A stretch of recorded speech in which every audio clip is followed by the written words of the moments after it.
Hi,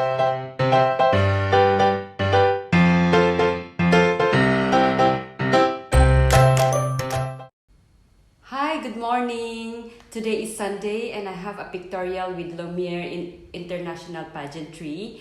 And because of that, I don't have any hair and makeup artist today. So I have to do it DIY. So lahat ng beauty queen, they have to know to do a basic makeup. And of course, you can advance it as you go along. And don't worry about it. I will show you also how I'm going to use all my things, and probably you might be surprised. I'm not a makeup artist, but I'm just doing my own makeup because of this beauty pageant, or even before, I like to have my own things like my brushes, my powder, all everything. So because of that, na-accumulate na lahat, so I'll show you how many of them. Konti lang naman.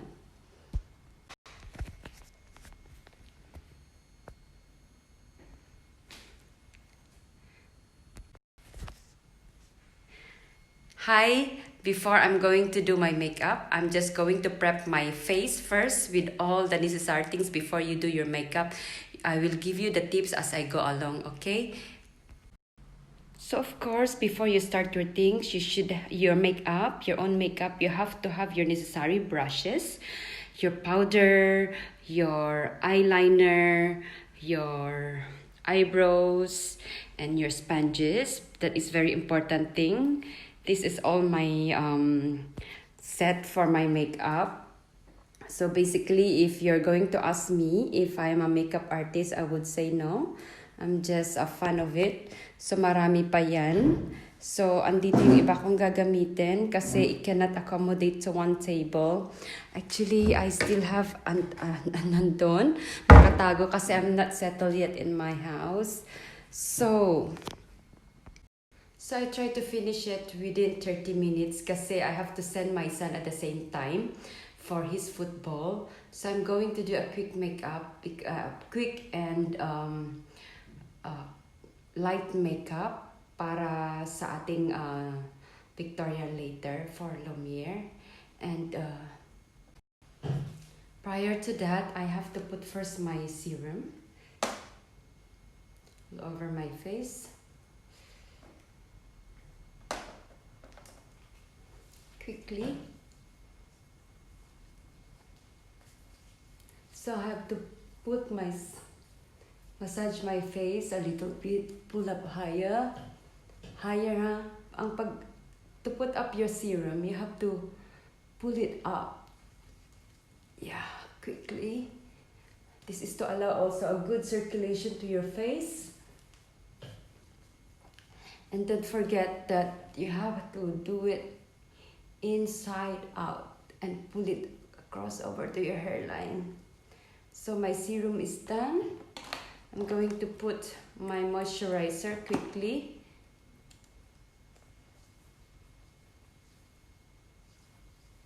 Same thing, the stroke. Of course, you don't forget also to put on your neck.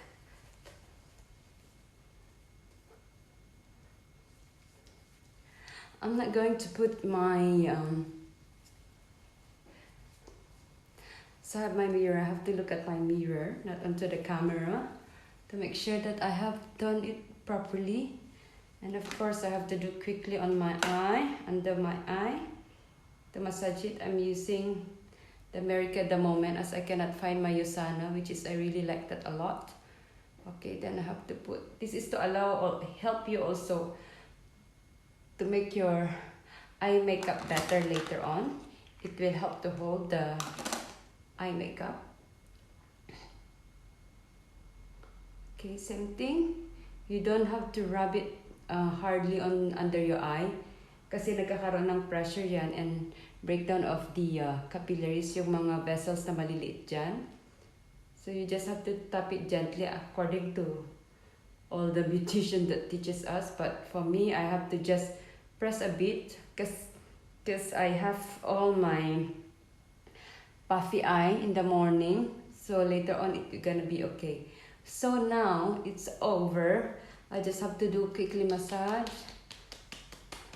Supposed to be I have an ice first on my face, Apparently I'm too late, so I cannot do that anymore.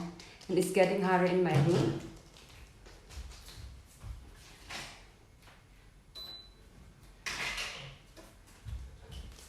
I on the aircon at the moment, so I just tap it properly. So now I'm going to have my, oh, I can't find my spray. Oh, there you go. This is a primer, and you just have to spray away from your face. It will reabsorb. This is to allow the makeup to really hold on to it, and it will have a barrier against the skins kasi ayaw natin na mapunta sa loob as much as possible. Okay, and then natutuyo na siya. So you must have to have your sponge that is lightly wet para ano siya. It will spread evenly into your face, and you should have to have this eggy type. So meron siyang ano ngayon, a little bit of stain. So I'm using the Shimora 24-hour unlimited, and then probably I put also at the light bulb. I normally mix my foundation because it helps me correct the other things or imperfection. Then I have the serum as well, the primer. So I will put another serum primer. This is also help. And what I love about Catrice is I have a very nice, I love the smell, and that I give a little bit of pat on it. If you can see later on, it will give me a little bit shine on it. Kasi meron tayong spray, sometimes it does not penetrate all. So with this primer, it helps me. I'm just using my hand because it's quicker, because I'm rushing for the Pictorial. And it will go evenly. If you can see, it's shining on it. Yung pag hindi nakakasubok nito, please try it. Because it's cheap. At the same time, the quality is very good. This is made from UK. And you can buy that, if you're here in Singapore, you can buy this Garden or Watson or even other stores. They carry this. Alright, so if you can see, it's a little bit shiny without even putting my, so I have to shake it off this one so that I can have a nice blend.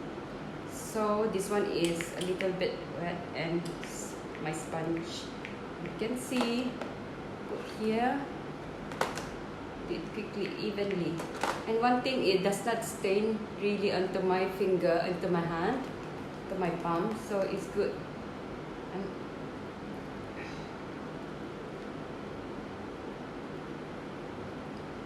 So remember, I'm not a makeup artist, but I did my basic.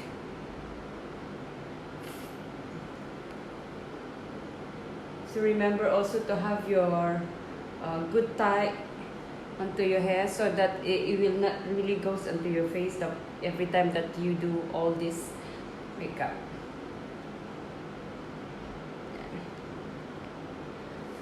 So with my eye,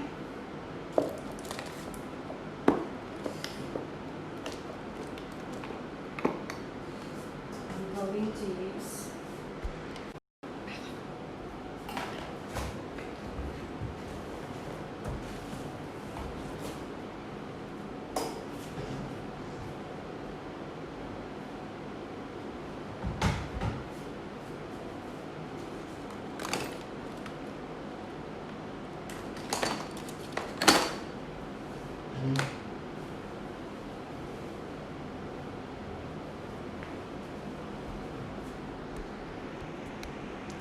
okay, hello.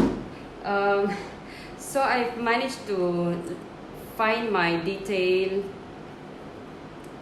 powder. This is the is from Detail Makeup. I actually offered a franchise with this before, but he's just ignoring me now. The economy is very bad. See how it goes with them. So good luck to them. What I like from this makeup, kahit na tinanggihan ako, The thing is, maganda siya for loose powder. Loose powder is para ma-bake yung inyong, ayan, just getting a bit, ma-bake ang inyong. So, naglalagay na tayo. We're putting now the loose powder under the eye para ma-bake, para hindi ma-maintain yung iyong, kasi mayroon akong mga puffy eyes doon. And once you finish with your makeup, then you can just remove the excess. Alright, so this one, I'm going to do my eye, which is my favorite, because I would say I need to have a near mirror and a far mirror para makita ko yung both ends. So ito yung maliit ko, tapos yung the big one, of course, is my own, this one. So if nakikita nyo, yan yung aking mirror, far mirror. And of course, makikita nyo na ngayon yung aking yung sinasabi ko. Kasi mas madali siya. Yan. As much as possible, I have to start below para makontrol ko siya. And I'm putting this one first. And as much as possible, you have to try to do it first at the edge. Ayan. Then, edge. And then, on top. Para makita mo yung curvy niya. So, yung iba, the other people, do it different way. And different people have their own style. So, sa akin, I have my own style. And as much as possible, my eyebrow must have to be natural as much as possible. Not so like straightened or rulered eyebrow, kasi ayoko yun. Ayan. And of course, you see this one. This is the area whereby you can stop the edge of your eyebrow. And then you can just get, because this one got the permanent, and the other one is the powder, or the other one is semi, how do you say this? I don't know how to describe it, but the other one is powder. Okay, now just filling up the gap for the other side. Filling up the gap in between there, so that it will look nicely. So can you see what I'm saying to you guys earlier, that I already put my own base for my contour. It will contour the eye. At the same time, you can see nicely and clean. So for beauty pageant, right, you have to prepare yourself very quickly and presentably. Alright, so this one, I'm doing the other side now. I do it quickly also. And as much as possible, you have to know your line properly. So that's it. You just have to spread it accordingly.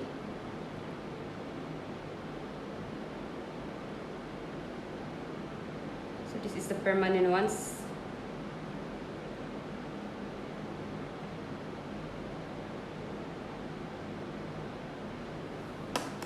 Okay, so just have to use that, and of course doing the gap now so that it will look nicer.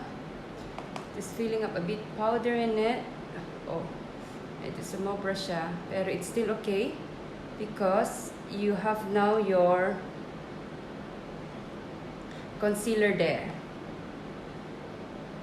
And it will automatically, kahit even you have mistakenly put excess one, and once you erase, there's still a concealer below there. Kaya madali lang ako mag-makeup. And of course, with that, yep. So I should need a sharper edge.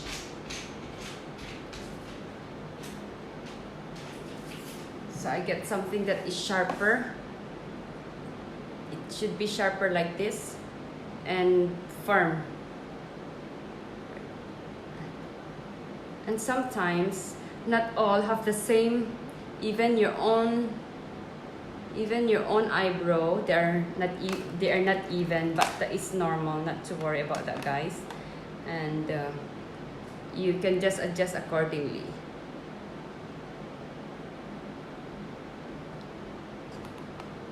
You don't need to be so perfect.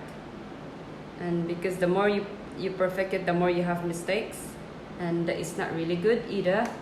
So if you can see, that's for my eyebrow now. I finish it like probably around more or less 2 minutes only, and the rest of the people or makeup artists or other people may finish it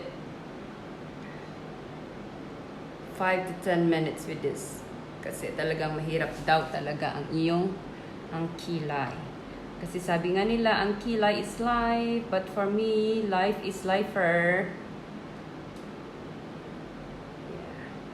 For the makeup lang yon. That is their expressions when it comes to makeup. So now, I'm not going... So as I've said, this is the edge, the inner canthus of your eye. Yeah. Yeah, should be the line for you, not to put any more. Kasi the more you put in nearer, the more that it's like your eye is squinted, or your face gonna be very small, or have a funny shape. So as much as possible, the better it has the line. So if you put your contour as well, see, I'm putting my own contour now. I'm using the Slick. Of course, you have to blend it nicely. Alright. So, I can just, some of them start from here. Yeah. Then later we just blend it nicely. So much. Can see what I'm trying to tell you just now. Once you have a concealer in between your nose, you already have the baseline for you to see whether you have a good contour either of your nose. Yep. So for me, later I'll just brush it up. There you go. And then I'm going to use different brush for me to get another color of the contour.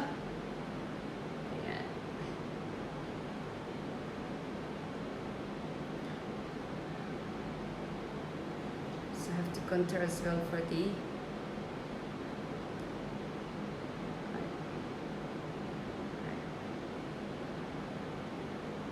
so yung palang hindi pa nagsusubscribe sa aking channel, please subscribe, Marinel Obejas, and don't forget to share it with your friends, and of course do not forget the kalimbang all para po lahat po ng updates while I'm doing all my videos, nakikita niyo po lahat or nawawatch niyo po lahat. And some inspirational talk soon, I will do it. Kasi marami pa akong pinagkakaabalahan ngayon. Work and family. So because I have a lighter brown down there, sparkly. So I have just to distribute here a little bit, and it will help me also later on. And of course, with the tip of this one, I just have to blend a little bit. If you can see, if you notice, under my eye, the baking one that I have put is slowly fading. So if it fades slowly, you're gonna be okay to blend them, but I'm not ready yet. So I'm not so ready yet because I'm still doing my nose. There you go. It seems that I have to eat more of that, fill in a bit more of that. Okay na siya. And I have to use another eggie. Yes. So, malapit na akong matapos, guys. And of course, ilalagyan ko rin ng aking primer sa eyeshadow. Probably some of the people don't put any eye primer sa eyeshadow nila. So me, I'm putting on.